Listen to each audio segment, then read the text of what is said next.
Daily, soldiers are forced to deal with fierce and violent demonstrations in the village of Nilin, northwest of Modi'in, where Palestinians and foreign demonstrators clash with security forces objecting to the construction of the West Bank security fence.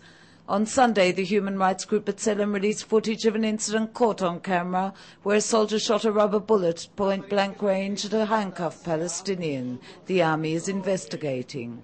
והאירוע שנחשף אתמול באחר הצהריים שבו חייל ירה מטווח כמעט אפס כדור גומי אל פלסטיני כפות. זה אירוע חריג ופסול שאיננו מייצג לא את צה"ל ולא את ערכיו. צה"ל יתחקר את האירוע, יפיק את הלקחים וימצא את הדין עם האחראים. The incident occurred on July 7th when a handcuffed Palestinian was detained by soldiers. As he stood near the jeep, a soldier opened fire, shooting him in the foot. The incident is isolated but proves the severe pressure soldiers come under in the West Bank. The person who says he's the rioter, and he says he was a non-violent rioter, we're talking about very violent riots taking place in Nihalin for the past couple of months.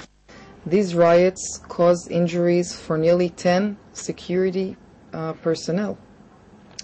The person there is one of the leading leaders of these riots in Nihalin. And despite of the very minor ache in the right foot, in the toe in the right foot, we are taking this matter into great seriousness, and therefore we initiated a military police investigation.